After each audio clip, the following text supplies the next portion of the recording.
പ്രസിദ്ധമായ ആറ്റുകാൽ പൊങ്കാല നാളെ കേരളത്തിലെ നാനാതുറകളിൽ നിന്നുള്ള ലക്ഷക്കണക്കിന് ഭക്തർ പൊങ്കാലയർപ്പിക്കാൻ തലസ്ഥാന നഗരിയിലെത്തും. രാവിലെ 10:30 ഭണ്ഡാരയടുപ്പിൽ തീ പകരും. 1:15 പൊങ്കാല നിവേദ്യം. പൂർണ്ണമായും ഹരിതചട്ടം പാലിച്ചായിരിക്കും ഇത്തവണത്തെ ആറ്റുകാൽ പൊങ്കാല. ഇപ്പോൾ മാനസ മനോജ് കൂടി ചേരുന്നുണ്ട്. മാനസ, പൂർണ്ണമായും ഗ്രീൻ പ്രോട്ടോകോൾ പാലിക്കണമെന്നൊരു സർക്കാർ നിർദ്ദേശമുണ്ട്.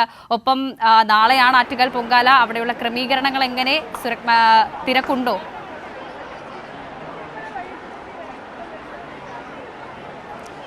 തിരക്കുണ്ടോ എന്ന ചോദ്യത്തിന് പ്രസക്തിയുണ്ടോ എന്നുള്ളതാണ് വർഷ. എൻ്റെ പിന്നിലുള്ള ഈ ജനങ്ങളെ കണ്ടാൽ തന്നെ മനസ്സിലാകും അത്രയേറെ തിരക്കുള്ള ഒരു സ്ഥലമായി മാറി ആറ്റുകാൽ ക്ഷേത്രവും പരിസരവും എന്നുള്ളതാണ്. നമ്മളിപ്പോൾ വന്നുകൊണ്ടിരിക്കുമ്പോഴും വാഹനം പോലും കടത്തിവിടാൻ പറ്റാത്ത അത്ര ജനങ്ങളുടെ ഒരു നിര തന്നെയായിരുന്നു.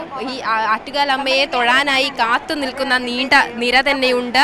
ഈ ക്ഷേത്രം മുതൽ മെയിൻ റോഡ് എത്തുന്ന ഭാഗം വരെ, അതായത് കിള്ളിപ്പാലം റോഡ് വരെ നീളുന്ന ഒരു നീണ്ട നിര തന്നെയാണ് ഇവിടെയുള്ളത്. അതുകൊണ്ട് തന്നെ നാളെയോടുകൂടി ഒരു ഭക്തിസാന്ദ്രമാകാൻ പോകുന്ന ഒരു അന്തരീക്ഷം. ഇന്ന് വൈകുന്നേരത്തോടെ ലക്ഷക്കണക്കിന് ആളുകൾ ഇവിടെ എത്തിച്ചേർന്നു. അമ്മയെ ഒരു നോക്ക് കാണാനും പൊങ്കാല സമർപ്പണം നടത്തുവാനുമായാണ് നാനാഭാഗത്തു നിന്നുമുള്ള ആളുകൾ എത്തിച്ചേർന്നത്. നമുക്കറിയാം, ഈ കേരളത്തിൽ മാത്രമല്ല, ഈ കേരളത്തിന് പുറത്തുള്ള ആളുകൾ വരെ പൊങ്കാല മഹോത്സവമായാൽ പിന്നെ 4 ദിവസത്തെ ലീവ് എടുത്ത് അമ്മയ്ക്ക് പൊങ്കാലയർപ്പിക്കാനുള്ള ഒരുക്കങ്ങളൊക്കെയും തന്നെ നടത്താനുള്ള തയ്യാറെടുപ്പിനായി വരാറുണ്ട്. അത്തരം ആളുകളും ഇവിടെ എത്തിച്ചേർന്നിട്ടുണ്ട്. ഒപ്പം തന്നെ ഇപ്പോൾ കുട്ടികളുടെ കുത്തിയോട്ട വ്രതാരംഭം ഒക്കെ ആരംഭിച്ചിരുന്നു. അതിൻ്റെ കുത്തിയോട്ട ചടങ്ങാണ് ഇപ്പോൾ നടന്നുകൊണ്ടിരിക്കുന്നത്. ശേഷം ഈ ഭക്തജനങ്ങൾ കാത്തു നിൽക്കുന്നുണ്ട്. ഒരു നോക്ക് കാണാനായി ഭക്തജനങ്ങൾക്കുള്ള ദർശന സൗകര്യങ്ങളൊക്കെയും തന്നെ ഒരുക്കുന്നുണ്ട്. ഏതായാലും നമുക്ക് എടുത്തു പറയേണ്ടത്, നേരത്തെ വർഷ സൂചിപ്പിച്ചതുപോലെ തന്നെ ഹരിത ചട്ട പ്രോട്ടോകോൾ പാലിച്ച് തന്നെയാണ് ഇത്തവണത്തെ പൊങ്കാല എന്നുള്ളതാണ്. അതുകൊണ്ട് തന്നെ നമുക്ക് പറയാം ഹരിത പ്രോട്ടോകോൾ ആയിരിക്കും ഇത്തവണത്തേത് എന്നുള്ളത്. ഒപ്പം തന്നെ എല്ലാവിധ മുന്നൊരുക്കങ്ങളും തന്നെ പൂർത്തിയാക്കി കഴിഞ്ഞു. നഗരസഭയുടെ ഭാഗത്തു നിന്നായാലും ഒപ്പം സർക്കാരിൻ്റെ ഭാഗത്തു നിന്നായാലും ഉള്ള എല്ലാവിധ മുന്നൊരുക്കങ്ങളും ഇവിടെ പൂർത്തിയാക്കിയതാണ്. ഇപ്പോൾ ഒപ്പം തന്നെ പറയാനുള്ളത്, കടുത്ത ചൂടാണ്. ഈ ചൂടിൽ നിന്നും ആശ്വാസമേകാൻ ഈ ഭക്തജനങ്ങൾക്ക് വിവിധ ഇടങ്ങളിലായി കുടിവെള്ള സൗകര്യം ഒരുക്കിയിട്ടുണ്ട്. അതോടൊപ്പം തന്നെ പൊങ്കാലയർപ്പിക്കുന്ന ഭക്തജനങ്ങളോട് ആരോഗ്യവകുപ്പ് ഉൾപ്പെടെയുള്ളവർ പറഞ്ഞത് ഇത്തരത്തിൽ വസ്ത്രങ്ങൾ, ഒപ്പം തന്നെ അവരവർക്ക് വേണ്ട എല്ലാവിധ സൗകര്യങ്ങളും കൊണ്ടുവരണം. അതായത് ഇടയ്ക്കിടെ വെള്ളം കുടിക്കണമെന്ന് പറയുന്നുണ്ട്. അതുകൊണ്ട് തന്നെ വിവിധ ഇടങ്ങളിൽ വെള്ളം ഉണ്ടെങ്കിൽ കൂടിയും അവിടെ എത്തിച്ചേരാനുള്ള സാവകാശം ഇല്ലാത്തതിനാൽ സ്വന്തമായും വെള്ളം കരുതണം. ഒപ്പം ധരിക്കുന്ന വസ്ത്രങ്ങൾ ഇളം നിറമുള്ള കോട്ടൺ വസ്ത്രങ്ങളായിരിക്കണം ധരിക്കേണ്ടത് എന്നതടക്കമുള്ള കാര്യങ്ങൾ ഓർമ്മിപ്പിച്ചിട്ടുണ്ട്, നിർദ്ദേശമായി പുറപ്പെടുവിച്ചിട്ടുണ്ട്.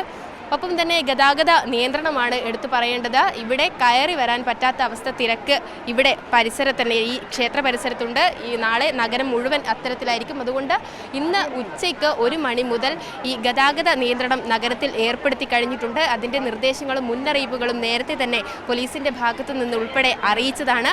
അത് പാലിച്ച് മാത്രമേ വാഹനം ഓടിക്കാവൂ എന്ന നിർദ്ദേശം ഒന്നുകൂടി ഓർമ്മിപ്പിക്കുകയാണ്. ഒപ്പം തന്നെയാണ് ഇത്തരത്തിലുള്ള ആളുകളുടെ ഒരു വൻ ആളുകൾ എത്തുന്നതിനാൽ തന്നെ അവർക്ക് ഈ അമ്പലങ്ങളിലേക്ക് എത്താനുള്ള സൗകര്യം, അതായത് റെയിൽവേ സ്റ്റേഷനിലും KSRTCകളിലും എത്തുന്ന ഭക്തജനങ്ങൾക്ക് ആറ്റുകാലിലേക്ക് എത്താനുള്ള സൗകര്യം KSRTCയുടെ ഭാഗത്തു നിന്ന് ഒരുക്കിയിട്ടുണ്ട്. ഒപ്പം ആരോഗ്യ വകുപ്പിൻ്റെ കീഴിൽ സുരക്ഷാ ക്രമീകരണമുണ്ട്. എന്തെങ്കിലും അപകടങ്ങളോ മറ്റോ സംഭവിക്കുകയാണെങ്കിൽ പെട്ടെന്ന് തന്നെ അതിനുള്ള പരിഹാരം കാണാനായുള്ള എല്ലാവിധ സജ്ജീകരണങ്ങളും ഒരുക്കിയിട്ടുണ്ട്. ആംബുലൻസ് സൗകര്യം, ഒപ്പം തന്നെ പോലീസുകാരുടെ സേവനം എടുത്തു പറയേണ്ടതാണ്. വനിതാ പോലീസുകാർ 1000-ഓളം വനിതാ പോലീസുകാരെയാണ് പൊങ്കാല ദിവസം ഇവിടെ വിന്യസിപ്പിക്കുന്നത്. ഒപ്പം തന്നെ ഈ ഫയർഫോഴ്സ് സേനയിലും വനിതകളുടെ സാന്നിധ്യം ഇത്തവണ കൂട്ടിയിട്ടുണ്ട്. അതുകൊണ്ട് തന്നെ 1000-ൽ കൂടുതൽ, ഈ വനിതകൾ ഉൾപ്പെടെയുള്ള 1000-ൽ കൂടുതൽ വനിതാ പോലീസുകാരുടെ സേവനമാണ് ഇവിടെ ഒരുക്കിയിട്ടുള്ളത്. എല്ലാ ഇടങ്ങളിലും ഈ പോലീസുകാരുടെ സേവനം ഉറപ്പാക്കുന്ന രീതിയിൽ തന്നെയാണ്. അതുകൊണ്ട് പൂർണ്ണമായും നല്ല ഒരു പൊങ്കാല അർപ്പിച്ച് ഭക്തജനങ്ങൾക്ക് തിരികെ വീട്ടിലേക്ക് എത്താനുള്ള സൗകര്യം ഉൾപ്പെടെ ഒരുക്കിയിട്ടുള്ള എല്ലാവിധ മുന്നൊരുക്കങ്ങളും സജ്ജീകരിച്ചു എന്ന് തന്നെയാണ്. നമുക്കിവിടെ ഭക്തജനങ്ങളെ കാണാം. എവിടെ നിന്നാണ് വരുന്നത്? ഞങ്ങൾ കോയിവിള അയ്യങ്കോയ്ക്കൽ, കൊല്ലം ജില്ല. എല്ലാ പ്രാവശ്യവും പൊങ്കാല ഇടാറുണ്ടോ? വരാറുണ്ട്. ഇത്തവണ എന്താ സ്പെഷ്യലായിട്ട്? സ്പെഷ്യലായിട്ട് മക്കളുടെ പഠിത്തത്തിനും ഭർത്താവിൻ്റെ ജോലിക്ക് വേണ്ടിയിട്ടാണ് വന്നേക്കുന്നത്. അമ്മ അനുഗ്രഹിക്കുന്നു വിചാരിക്കുന്നു. എപ്പോഴാണ് എത്തിയേ? ഞങ്ങൾ ഉച്ചയ്ക്കാണ് വന്നത്. നല്ല തിരക്കാണ്. നല്ല തിരക്കാ. ഞങ്ങളിങ്ങനെ നിൽക്കുക, അമ്മയെ കാണാൻ പറ്റുമെന്നാണ് ഞങ്ങളുടെ പ്രതീക്ഷ. എല്ലാവരും കൊല്ലത്തുനിന്നാണോ? എല്ലാവരും കൊല്ലത്തുനിന്ന് അയ്യങ്കോയ്ക്ക ക്ഷേത്രത്തിൻ്റെ അടുത്തു നിന്നാണ് വരുന്നത്. കുറേ വർഷം കൊണ്ട് ഇടുന്നുണ്ട്. ഈ വർഷം വരാൻ പറ്റുമെന്ന് വിചാരിച്ചതല്ല, എന്നാലും ഈ മണ്ണി വന്ന് നിന്ന് പ്രാർത്ഥിക്കാനുള്ള ഒരു അവസരം കിട്ടിയതിനും അമ്മയോട് നന്ദി പറയുന്നു. അമ്മയെ കാണാനായി നിൽക്കുകയാണല്ലോ. അതെ അതെ, നല്ല സന്തോഷത്തോടെ നിൽക്കുകയാണ്. പക്ഷേ ക്യൂ അപാരമാണ്. നമ്മുടെ ഒരു റിലേറ്റീവ് ഒന്ന് കയറ്റാന്ന് പറഞ്ഞു, ആ ഒരു വെയിറ്റിങ്ങിൽ ഞങ്ങൾ നിൽക്കുക. എന്തായാലും കണ്ടിട്ടേ പോകും. എല്ലാ മുന്നൊരുക്കങ്ങളും സജ്ജമാണ്. നാളെ പൊങ്കാല സമർപ്പണമാണ്. അതിൻ്റെ ഒരുക്കങ്ങളൊക്കെ പൂർത്തിയായോ? തീർച്ചയായിട്ടും. എവിടെയാ പൊങ്കാല ഇടുന്നത്? ഞങ്ങൾ കുറച്ച് അട്ടക്കുളങ്ങര എന്ന് പറയുന്ന ഭാഗത്താണ് ഇടുന്നത്. അവിടെ ഞങ്ങൾ നടന്നിങ്ങോട്ട് വന്ന് അമ്മയെ കാണാൻ നിൽക്കുക, കാണാൻ പറ്റുമെന്നുള്ള പ്രതീക്ഷയിൽ. ഏതായാലും കാണാൻ സാധിക്കട്ടെ. വലിയ തിരക്കാണ്.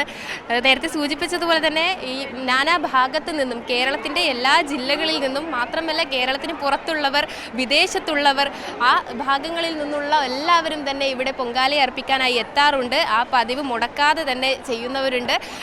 മാത്രമല്ല നമുക്ക് എടുത്തു പറയേണ്ടത്, ഈ താരസംഘടനകളുടെ ഒരു നീണ്ട നിര തന്നെ കാണാം.